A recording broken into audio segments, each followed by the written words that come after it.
Hello everyone, welcome to coding hub innovations. Myself Venkata Muralikrishna. ఈ వీడియోలో మనం ఏం చేద్దామంటే ఒక టేబుల్లో రికార్డ్స్ని ఎలా ఇన్సర్ట్ చేయాలి, ఓకే, అండ్ ఎన్ని వేస్లో ఇన్సర్ట్ చేయొచ్చు రికార్డ్స్ని, ఓకే. ఆఫ్టర్ దట్ ఒక టేబుల్ ఉంది, నాకు ఆ టేబుల్ డేటాబేస్లో ఉంది. ఆ టేబుల్ని నేను ఎలా రీడ్ చేయాలి, ఎన్ని వేస్లో మనం రీడ్ చేయొచ్చు, ఈ టాపిక్స్ మీద మనం డిస్కస్ చేద్దాం. Okay, let us start this session. Insert command. The main purpose of insert command ఏంటి తెలుసా? టు ఇన్సర్ట్ ఏ న్యూ రో are record in a table. ఒక టేబుల్లో న్యూ రోని కానీ న్యూ రికార్డ్ని కానీ ఇన్సర్ట్ చేయాలి అంటే then I have to use insert command. Insert కమాండ్ని యూస్ చేయాలి. నా న్యూ రోని కానీ రికార్డ్ని కానీ ఇన్సర్ట్ చేయాలంటే ఇన్సర్ట్ కమాండ్ అన్నారు కదా సార్, ఓకే, ఇన్సర్ట్ యూస్ చేస్తాను. What is the syntax of insert? ఈ ఇన్సర్ట్లో టైప్స్ ఏమన్నా ఉన్నాయా అంటే ఎస్ ఉన్నాయి. ఓకే, సో ఫస్ట్ మనం నార్మల్గా రాసేద్దాము, ఇన్సర్ట్ సింటాక్స్ రాద్దాము. ఇన్సర్ట్ సింటాక్స్ ఏంటి అంటే you have to right it as insert, can I say insert into table name అని, వాల్యూస్ అని, column 1 value comma column 2 value comma column 3 value and so on. ఇలా మీరు రాయొచ్చు. At last semi column ఇలా రాయొచ్చు అనమాట. ఇదిగోండి ఇలా రాయొచ్చు మీరు. సార్ కాలమ్ 1 కాలమ్ 2 కాలమ్ 3 అంటున్నారు.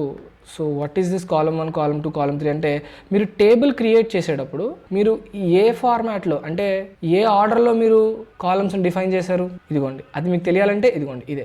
ఫస్ట్ నేను టేబుల్ క్రియేట్ చేసినప్పుడు రోల్ నెంబర్ అనే కాలమ్ని డిక్లేర్ చేశాను, తర్వాత నేమ్, తర్వాత సెక్షన్, తర్వాత ఈమెయిల్, తర్వాత పర్సంటేజ్. అంటే let me open my sniping tool open చేద్దాం. కెన్ ఐ సే ఇదిగోండి this is my order of columns that I have taken. నేను తీసుకున్న order of columns, let me right it, order of columns ఇవి. ఇప్పుడు నేను insert చేసేటప్పుడు ఇక్కడ నేను ఇన్సర్ట్ చేయాలంటే పక్కా ఈ కాలమ్ 1 దీని దయ్యి ఉండాలి, రోల్ నెంబర్ దయ్యి ఉండాలి. కాలమ్ 1 వాల్యూ రోల్ నెంబర్ దయ్యి ఉండాలి. అలాగే కాలమ్ 2 తీసుకున్నాను అనుకోండి, కాలమ్ 2 వాల్యూ దేని దయ్యి ఉండాలి అంటే ఇక్కడ మీరు టేబుల్ క్రియేట్ చేసేటప్పుడు ఏ ఆర్డర్లో అయితే మీరు కాలమ్స్ని డిక్లేర్ చేశారో అదే ఆర్డర్లో ఇప్పుడు మీరు ఇన్సర్ట్ వాల్యూస్ ఇవ్వాలి. అదే ఆర్డర్ కాకుండా మీరు మిస్ చేశారంటే కనుక you will get a error. ఇదిగోండి సెకండ్ వన్ ఏంటి, సో నేమ్ వాల్యూ. ఇలాగా సో ఈచ్ అండ్ ఎవ్రీథింగ్ దేంతో మ్యాచ్ అవ్వాలంటే మీరు టేబుల్ క్రియేట్ చేసినప్పుడు ఏ ఆర్డర్లో రాశారో ఇన్సర్ట్ చేసినప్పుడు కూడా అదే ఆర్డర్లో రాయాలి. లేదు సార్ అన్నారు అనుకోండి, లెట్ us say ఇప్పుడు చూడండి నేను ఇన్సర్ట్ చేస్తున్నాను, ఇన్సర్ట్ ఇంటూ స్టూడెంట్ వాల్యూస్ అని.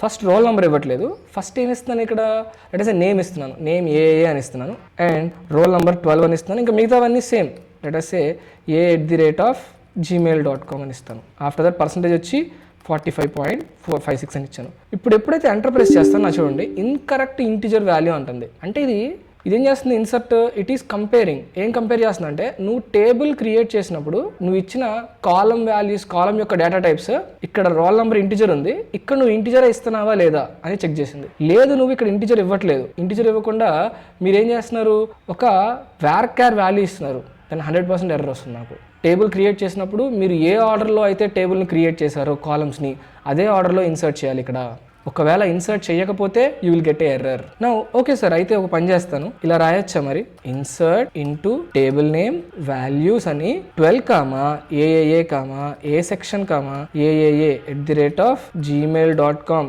కామా 56.78 గురించి మాట్లాడదాం. నా ఇప్పుడు ఎంటర్ ప్రెస్ చేయగానే నాకు స్టేటస్ వస్తుంది చూడండి. ఏంటి నా స్టేటస్ నాకు వచ్చింది, 1 రో ఎఫెక్టెడ్, అంటే 1 రో ఇన్సర్ట్ అయింది అనమాట దాంట్లో. సో ఐ అండర్స్టూడ్ అని మీరు చెప్పొచ్చు. Okay, so let me right the conclusion of this. As per the order of the columns we declared during table creation, we have to insert the row values. As per the order of columns we declared during table creation, we have to insert the row values. అంతేనా కదా? అంటే మనం table creation అప్పుడు ఏ ఆర్డర్లో అయితే మనం declare చేసామో కాలమ్స్ని అదే ఆర్డర్లో మనం ఏం చేయాలి, ఇన్సర్ట్ చేయాలి రో వాల్యూస్ని కూడా. సో ఎగ్జాక్ట్లీ అలాగే. This my first point. And second point వచ్చి I just write it. Second point, what is the second point? Let us say ఇక్కడ నాకు ఎన్ని కాలమ్స్ ఉన్నాయి, 1 2 3 4 5 కాలమ్స్ ఉన్నాయి. పక్కా 5 కాలమ్ వాల్యూస్ మీరు ఇన్సర్ట్ చేయాల్సిందే. We must insert exactly same number of values during insertion. అంటే ఏంటంటే exactly same number of values insert చేయాలి as per the columns. So నా దగ్గర ఇక్కడ 5 కాలమ్స్ ఉన్నాయి, పక్కా 5 కాలమ్స్ మీరు ఇన్సర్ట్ చేయాల్సిందే. 5లో ఒక్కటి నేను మిస్ చేస్తాను సార్ అంటే వర్క్ అవ్వదు. Let me show you. Insert into student values అన్నాను. So let us say roll number ఇచ్చాను కానీ నేమ్ ఇవ్వట్లేదు. ఏ సెక్షన్ అంటున్నాను, a@gmail.com అంటున్నారు. ఆఫ్టర్ దట్ 45.6 అని అన్నా అనుకోండి. ఇప్పుడు నాకేమన్నా అసలు తెలుసా, column count does not match అని వస్తుంది. అంటే ఏంటంటే నువ్వు టేబుల్ని క్రియేట్ చేసేటప్పుడు 5 కాలమ్స్ని డిఫైన్ చేసావు, కానీ నువ్వు ఇన్సర్ట్ చేసేటప్పుడు ఓన్లీ 4 వాల్యూస్ మాత్రమే ఇన్సర్ట్ చేసావు. అందుకని నాకు ఏమొస్తుంది, column count does not match అని. అంటే మీరు ఇన్సర్ట్ చేసినప్పుడు 100% మీకు ఎలా ఉండాలి అంటే, సో కాలమ్స్ మీరు ఇన్సర్ట్ చేసేటప్పుడు టేబుల్ క్రియేట్ చేసేటప్పుడు ఎన్ని కాలమ్స్ అయితే క్రియేట్ చేసామో ఎగ్జాక్ట్లీ అన్ని వాల్యూస్ని ఇన్సర్ట్ చేయాలి. ఒకవేళ కనుక మీరు అన్ని వాల్యూస్ ఇన్సర్ట్ చేయలేదు అంటే 100% మీకు ఏమొస్తుందంటే ఒక ఎర్రర్ వస్తుంది. ఏంటో error, column count does not match. We must insert exactly same number of values during insertion as per the number of columns. Okay, ఈ 2 పాయింట్లు అర్థమైనట్టున్నాయి మీకు. ఇప్పుడు నేను ఏం చేస్తానంటే ఐ విల్ ఇన్సర్ట్. సో ఇప్పుడు నేను ఇన్సర్ట్ చేస్తాను. ఈ ఇన్సర్ట్లో మీరు ఒకటే కాదు మల్టిపుల్ రోస్ని కూడా ఇన్సర్ట్ చేయొచ్చు. ఇప్పుడు మీరు చూస్తే ఇక్కడ నేను సింగిల్ రోని ఇన్సర్ట్ చేశాను, అవునా కదా. సేమ్ ఇదే వేలో నేను మల్టిపుల్ రోస్ ఇన్సర్ట్ చేస్తాను చూడండి. So let me go for the syntax. Insert into table name values అని ఎంటర్ ప్రెస్ చేస్తాను. ఎంటర్ ప్రెస్ చేసిన తర్వాత ఇది రో 1 వాల్యూస్ అనమాట. ఇవి అంటే లెట్ us say రో 1 వాల్యూస్ కదా. రో 1లో column values, column 1 value comma column 2 value comma column 3 value and so on. ఇంకా చాలానే ఉన్నాయి. కానీ ఇదంతా ఏంటి అంటే దీస్ ఆర్ రోస్ అనమాట. ఇది ఫస్ట్ రో ఇన్ఫర్మేషన్, అలాగే కామా పెట్టాను. ఇది second row information, column 1 value. So you can copy this directly and you can paste it and you can copy this and paste it. ఇప్పుడు చెప్పండి. So if you see last ఇదే, అంటే మీరు insert చేసేటప్పుడు last రో ఇదే అనుకుంటే అక్కడ సెమీ కాలన్ పెట్టాలి. మిగతావన్నీ పక్కా ఎలా ఉండాలంటే కామాస్ పెట్టి ఉండాలి. చూడండి ఒకసారి. అంటే ఇది లాస్ట్ది కాదు సార్ అనుకుంటే అన్నిటికీ ఏం పెట్టాలి నేను, అంటే లాస్ట్ రో కాదు సార్ అనుకుంటే కామాస్ పెట్టాలి. ఇప్పుడు మీరు గమనిస్తే ఇక్కడ మల్టిపుల్ రోస్ని ఇన్సర్ట్ చేశాను నేను. ఒక ఇన్సర్ట్ యూస్ చేసి మల్టిపుల్ రోస్ని ఇన్సర్ట్ చేశాను. కానీ గుర్తుపెట్టుకోండి, కాలమ్ కౌంట్ తగ్గకూడదు, అవునా కదా. అంటే ఇక్కడ టేబుల్ ఎలా అయితే క్రియేట్ చేశారో అదే ఆర్డర్లో మనం రాయాలి. నౌ ఇప్పుడు ఇది యూస్ చేద్దాం. ఇది రో 1 అని చెప్పాను కదా, let me just write it. ఇది రో 1 వాల్యూ. కెన్ ఐ సే ఇవి రో 1 వాల్యూస్, ఇదేంటిది రో 2 values and so on. Okay, ఇప్పుడు దీన్ని బేస్ చేసుకొని will write it. Insert into student values అన్నాను. ఓకే, ఎంటర్ ప్రెస్ చేస్తున్నాను. ఇది ఫస్ట్ రో వాల్యూస్. గుర్తుంది కదా, మనం ఏ ఫార్మాట్లో అయితే మనం ఇచ్చామో అదే ఫార్మాట్లో రాయాలి. 12 comma let us say BBB comma B section comma b@gmail.com. After that you have given percentage is 90% and then ఒక రో అయిపోయింది కదా, కామా పెట్టండి. ఎంటర్ ప్రెస్ చేస్తున్నాను. So just upward arrow press చేయండి, వాల్యూస్ వస్తాయి. జస్ట్ చేంజ్ చేద్దాం. రీసెంట్ వాల్యూస్ అన్ని అప్వర్డ్ యారో ప్రెస్ చేస్తే వస్తాయి. ఇది C అనుకుందాం, c@gmail.com. C after that I have return CCC and then so 146 అని రాస్తాను, సంథింగ్ ఏదైనా. అలాగే ఇంకొకటి రాద్దాం, 70 కాదు 90 అండ్ దెన్ D అని రాస్తాను. D section let us say DDD and 1464 అని రాస్తాను. ఇదే లాస్ట్ రో అనుకుంటే ఎంటర్ ప్రెస్ చేస్తే నాకు ఎన్ని రోస్ ఇన్సర్ట్ అయినాయి, ఇక్కడ మల్టిపుల్ రోస్ ఇన్సర్ట్ అయినాయి. అంటే can I say as per this insert నేను ఎట్ ఏ టైం ఎన్ని రోస్ని ఇన్సర్ట్ చేశాను, what is the status, multiple రోస్ని ఇన్సర్ట్ చేశాను. ఓకే, కెన్ ఐ సే దీనికి ఇది సింటాక్స్ అనుకుంటే ఇదేంటిది, ఇది ఆ సింటాక్స్కి వాల్యూస్ ఇవి. Okay, MySQL insert into student values అన్నాను, ఆ సింటాక్స్కి వాల్యూస్ ఇవి. అంటే ఇదంతా ఒక పార్ట్, మల్టిపుల్ రోస్ని ఇన్సర్ట్ చేసాం. ఓకే సార్, అంటే ఇన్సర్ట్ అంటే ఇంతేనా అంటే కాదండి. ఇన్సర్ట్లో మనం ఇంకా ఒక పార్ట్ ఉంది. అంటే ఇదంతా ఒక పార్ట్ కదా, డిఫాల్ట్ వాల్యూస్ వచ్చే పార్ట్ కూడా ఉంది. ఓకే, డిఫాల్ట్ వాల్యూస్ కూడా ఇవ్వచ్చు ఇన్సర్ట్కి. అంటే ఏంటంటే నేను ఒకవేళ వాల్యూని ఇన్సర్ట్ చేయలేదు అనుకోండి, దెన్ అది ఆటోమేటిక్గా నల్ వాల్యూస్ తీసుకుంటుంది. ఈ ఫ్లెక్సిబిలిటీ దీనికి లేదు. ఎందుకంటే ఈ ఫ్లెక్సిబిలిటీ ఎందుకు లేదు అంటే, ఫస్ట్ ఇక్కడ మనం టేబుల్ ఎలా క్రియేట్ చేసామో అదే ఆర్డర్లో ఇవ్వాల్సి వస్తుంది. నేను డిఫాల్ట్ వాల్యూస్ కూడా ప్రొవైడ్ చేద్దాం అనుకుంటున్నాను. అంటే ఎలా సార్ అంటే ఏంటి అంటే, ఇప్పుడు నేను 5 కాలమ్స్ తీసుకున్నా కదా, 5 కాలమ్స్లో నేను 5 కాలమ్ వాల్యూస్ ఇవ్వాలనుకోవట్లేదు, ఓన్లీ 3 కాలమ్ వాల్యూస్ ఇవ్వాలనుకుంటున్నాను. అలా ఇస్తే ఇందాక నాకు ఈ ఇన్సర్ట్ ప్రకారం ఏమొచ్చింది, column count does not match అని వచ్చిందా లేదా. కానీ ఇప్పుడు రాసే insert column count does not match అని రాదు. అండ్ ఆల్సో ఇప్పుడు నేనేమంటానంటే, let me just go with this part. Insert గురించే మాట్లాడుతున్నాం, ఇంకా అవ్వలేదు insert. Okay, insert with default values. Syntax ఏంటి అంటే, ఇన్సర్ట్ ఇంటూ టేబుల్ నేమ్, ఇక్కడ కాలమ్ నేమ్స్, ఇక్కడ మనం ఏ ఆర్డర్లో ఇస్తామో కాలమ్ నేమ్స్, ఇన్సర్షన్ కూడా అదే ఆర్డర్లో జరగాలి. ఇక్కడ మనం ఏ ఆర్డర్ ఇవ్వలేదు. ఏ ఆర్డర్ ఇవ్వకపోతే ఏంటి అర్థం, అది టేబుల్లో ఏ ఆర్డర్లో ఉందో, టేబుల్ క్రియేట్ చేసేటప్పుడు మనం ఏ ఆర్డర్లో రాసామో పక్కా అదే ఆర్డర్లో ఇవ్వాలి. కానీ ఇప్పుడు నేను ఇక్కడ ఎక్స్ప్లిసిట్గా నేను ఏం చెప్తున్నానంటే, you have to give the specific order అంటున్నాను. లెట్ us say ఇప్పుడు నేను కావాలని నేమ్ ఇస్తున్నాను, roll number, section, after that percentage and then email అని ఇచ్చాను అనుకోండి. ఇక్కడ ఇప్పుడు నేను ఇన్సర్ట్ చేసే ప్రతి ఒక్క రో ఎలా ఉండాలి అంటే, ఇదిగోండి వాల్యూస్ అని రాశాను. ఇన్సర్ట్ చేసే ప్రతి ఒక్క రోలో నాకు ఎలా ఉండాలి ఆర్డర్ అంటే ఇదే ఆర్డర్లో ఉండాలి. అంటే ఫస్ట్ ఏం రాయాలి, నేమ్ రాయాలి, తర్వాత రాయాలి ఏం రాయాలి, రోల్ నెంబర్ రాయాలి, తర్వాత సెక్షన్ రాయాలి, తర్వాత పర్సంటేజ్ రాయాలి, తర్వాత ఈమెయిల్ రాయాలి. ఇలాగే రాయాలి, వేరేలా రాయకూడదు. అండర్స్టాండ్? ఎందుకంటే ఇక్కడ మనం క్లియర్గా స్పెసిఫై చేసాం కాబట్టి ఫస్ట్ ఏం రాయాలి, మనం నేమ్ వాల్యూ రాయాలి కదా, name value comma can I say roll number value comma section value and so on. ఇలా మీరు you can insert any number of rows. కానీ లాస్ట్ రో అయితే ఏం పెట్టాలని చెప్పాను నేను మీకు, సెమీకోలన్ పెట్టాలి. Now you can see here ఇలా రాయొచ్చు, insert with default values. Understand? ఇప్పుడు నేను ఇన్సర్ట్ విత్ డిఫాల్ట్ వాల్యూస్ అంటాను. డిఫాల్ట్ వాల్యూస్ ఇన్సర్ట్ చేయాలంటే I have to go for insert into student. Okay, student అని నేను నేమ్ కామా రోల్ నెంబర్ మాత్రమే ఇస్తున్నాను, ఇంకేం ఇవ్వట్లేదు ఇక్కడ. నేమ్ కామా రోల్ నెంబర్ మాత్రమే ఇస్తున్నాను ఇక్కడ. అంటే ఇప్పుడు ఏంటంటే ఇప్పుడు ఇన్సర్ట్ చేసేటప్పుడు only name and roll number ఇస్తే సరిపోద్ది, మిగతా ఇవ్వక్కర్లేదు. ఆటోమేటిక్గా అవి డిఫాల్ట్ వాల్యూస్ తీసుకుంటాయి. This is the syntax. మీరు అన్ని వాల్యూస్ ఇవ్వాల్సిన పని లేదు. మీరు ఏవైతే వాల్యూస్ ఇవ్వట్లేదో కాలంకి వాటిలో డిఫాల్ట్ వాల్యూస్ అనేవి ఇన్సర్ట్ అవుతాయి. Are you sure sir? ఒకసారి చెక్ చేద్దామా? Insert into table name student roll number comma name values అని. ఇప్పుడు రోల్ నెంబర్ 1 కామా ఏఏ అని రాశాను, కామా 2 కామా బీబీబీ అని రాశాను. ఎంటర్ ప్రెస్ చేస్తే వర్క్ అవుతుందా లేదా? రైట్. అంటే ఇక్కడ sir what about other columns? మరి other column section email percentage ఏంటి సార్ అంటే అవి default values which are null values insert అవుతాయి. అండర్స్టాండ్?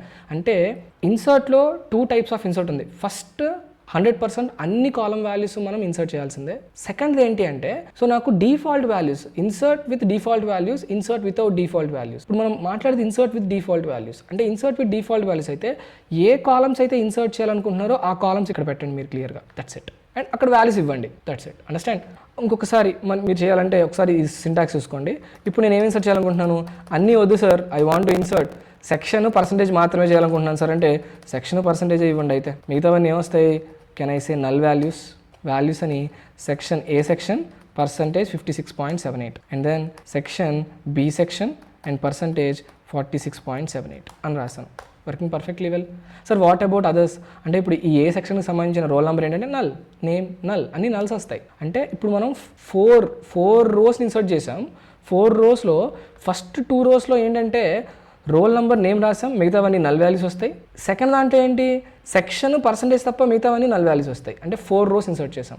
ఓకే, మీకు అర్థమైంది అనుకుంటున్నాను. ఇన్సర్ట్ విత్ డిఫాల్ట్ వాల్యూస్ అంటే ఇన్సర్ట్ రాశాను, దాంట్లో నేను డిఫాల్ట్ వాల్యూస్ ఏవైతే ఉన్నాయో ఆ డిఫాల్ట్ వాల్యూస్ నేను యూస్ చేసుకోవాలి అనుకుంటే మీరు ఏ కాలమ్స్కి వాల్యూ ఇవ్వాలనుకుంటున్నారో ఆ కాలమ్కి వాల్యూ ఇవ్వండి. మిగతావన్నీ ఎలా పెట్టాలి? నల్ పెట్టాలి. నల్ అంటే ఏంటి అనేది మనం కన్స్ట్రెంట్ వచ్చినప్పుడు మాట్లాడదాం ఇన్ డీప్గా. Okay, this is all about insert అనమాట. ఓకే, ఈ ఇన్సర్ట్ మనం మాట్లాడాం కదా. ఇప్పుడు మనం సెకండ్ పార్ట్ మాట్లాడదాం which is select operation. Select అంటే can I say it as read అంటే రీడ్స్ ద టేబుల్ ఫ్రమ్ డేటాబేస్లో ఉన్న టేబుల్ని రీడ్ చేస్తుంది ఇది. ఓకే, డేటాబేస్లో నాకు ఏదైతే టేబుల్ ఉందో దాన్ని రీడ్ చేస్తుంది. ఇప్పుడు నేను దీని సింటాక్స్ ఏంటి అంటే సెలెక్ట్ అని రాస్తున్నాను, column names column 1 comma column 2 అని రాసిన తర్వాత ఇది ఎక్కడి నుంచి వచ్చింది, ఏ టేబుల్ నుంచి వచ్చిందంటే ఫ్రమ్ టేబుల్ నేమ్ అని రాస్తే చాలు. ఓకే, అంటే ఇప్పుడు నేను as per the student table select role number comma section from table name ఏంటి స్టూడెంట్ అని రాస్తాను అనుకోండి. ఏమో తెలుసా, డేటాబేస్లో ఉన్న టేబుల్లో రోల్ నెంబరు సెక్షన్ ఈ 2 కాలమ్స్ మాత్రమే తీసుకొస్తుంది. అండర్స్టాండ్? ఇక్కడ మీరు టేబుల్ నేమ్ కంపల్సరీ, ఎందుకంటే ఒక డేటాబేస్లో చాలా టేబుల్స్ ఉంటాయి. ఇప్పుడు మీరు టేబుల్ నేమ్ పెట్టలేదు అనుకోండి, రోల్ నెంబర్ సెక్షన్ అది ఏ టేబుల్ నుంచి తీసుకురావాలో దానికి తెలియదు. అందుకని పక్కా మీరు ఏం చేయాలి, అక్కడ టేబుల్ నేమ్ స్పెసిఫై చేయాలి. ఎగ్జాంపుల్ ఇప్పుడు రాసిన చూడండి, select I need role number comma section from student అని రాసాను అనుకోండి. నౌ యూ కెన్ సీ, ఇదిగోండి ఇందాక మనం ఏని ఇన్సర్ట్ చేసిన నల్ వాల్యూస్, బీని ఇన్సర్ట్ చేసిన నల్ వాల్యూస్ క్లియర్ కనిపిస్తుందా లేవా? Right, insert with null values use చేసినప్పుడు మాత్రమే ఇలా నాకు వచ్చింది. నేను ఓన్లీ సెలెక్ట్ చేసిన రోల్ నెంబర్ సెక్షన్ మాత్రమే. సార్ నేను రోల్ నెంబర్ సెక్షన్ కాదు సార్ ఇంకేమన్నా సెలెక్ట్ చేద్దాం అనుకుంటున్నాను సార్ అంటే మీరు ఏ ఆర్డర్లో అయితే సెలెక్ట్ చేస్తారో email comma name comma roll number from student అని రాస్తే ఇదిగోండి ఫస్ట్ ఈమెయిల్ సెలెక్ట్ చేశాను, ఈమెయిల్ వచ్చింది, తర్వాత నేమ్ సెలెక్ట్ చేశాను, నేమ్ వచ్చింది, తర్వాత రోల్ నెంబర్ సెలెక్ట్ చేశాను, రోల్ నెంబర్ వచ్చింది. అండర్స్టాండ్? మీరు ఇక్కడ సెలెక్ట్ చేయడం అంటే ఏంటంటే డేటాబేస్లో ఉన్న టేబుల్లో ఉన్న కాలమ్ని సెలెక్ట్ చేస్తున్నారు. అక్కడ ఏ కాలమ్ని సెలెక్ట్ చేస్తే నాకు ఆ కాలమ్ వాల్యూ అవుట్పుట్ వస్తుంది. ఇప్పుడు మీరు అడగొచ్చు వీటిని ఏమంటారంటే ప్రొజెక్షన్స్ అంటారు. ఇట్స్ కాల్డ్ యాజ్ ప్రొజెక్షన్స్ అంటే ఏంటి అంటే you are going to use మీకు కావాల్సిన కాలమ్స్ని ఫెచ్ చేయడమే. డేటాబేస్లో ఉన్న టేబుల్లో ఉన్న కాలమ్స్ని ఫెచ్ చేయడాన్ని ప్రొజెక్షన్స్ అంటారు. నాకు ప్రొజెక్షన్స్ వద్దు సార్ నాకు మొత్తం టేబుల్ అంతా కావాలి సార్ అనుకుంటే, if you want to read the whole table from the database, then we use star use చేస్తాం, దీన్ని ఆస్ట్రిక్ అంటాం. ఓకే, ఆస్ట్రిక్ యూస్ చేస్తే ఏమవుద్దంటే నాకు మొత్తం కాలమ్స్ అన్నీ వచ్చేస్తాయి. ఎగ్జాంపుల్ ఎలా అంటే సెలెక్ట్ స్టార్ ఫ్రమ్ స్టూడెంట్ అన్నా అనుకోండి, it will give me all the columns, it will read all the columns and no projections, కంప్లీట్గా నాకు అన్నీ వచ్చేస్తాయి. ష్యూరా సార్ అంటే ఇదిగోండి సెలెక్ట్ స్టార్ ఫ్రమ్ స్టూడెంట్ అని రాస్తా అనుకోండి, ఇదిగోండి మొత్తం టేబుల్ అంతా వచ్చిందా. అంటే if you want to read the whole table that is present in your database, use this command. లేదు సార్ నాకు ఓన్లీ కొన్ని కాలమ్స్ మాత్రమే కావాలి సార్ అనుకుంటే కనుక ప్రొజెక్షన్స్ కాన్సెప్ట్ యూస్ చేసి మీకు కావాల్సినవి మాత్రం సెలెక్ట్ చేయండి. I think you understood. ఈ సెలెక్ట్ అనేది చాలా ఇంపార్టెంట్. ముందు ఈ సెలెక్ట్ని వేర్తో యూస్ చేస్తాం, తర్వాత సెలెక్ట్లో అదర్ థింగ్స్ కూడా మనం మెన్షన్ చేస్తాము. ఓకే, సో ఈ సెషన్ మీకు అర్థమైంది అనుకుంటున్నాను, ఈ వీడియో మీకు క్లియర్గా అర్థమైంది అనుకుంటున్నాను. మీకు ఈ వీడియోలో ఏమైనా డౌట్స్ ఉంటే కనుక కింద నాకు కమెంట్ సెక్షన్లో చెప్పండి, ఐ విల్ రెస్పాండ్. సో రీసెంట్గా ఎవరు అడిగారు సార్ అడ్వాన్స్డ్ క్వరీస్ కూడా చెప్పమని చెప్పి. రిమెంబర్, నేను ఇన్ డీటెయిల్గా చెప్తున్నాను క్లియర్గా, అందుకనే వీడియోస్ మేము అప్లోడ్ చేయడం కొంచెం లేట్ అవుతుంది. సో తర్వాత మనం అడ్వాన్స్డ్ క్వరీస్లోకి వెళ్తాము. So no need to worry. Thank you guys.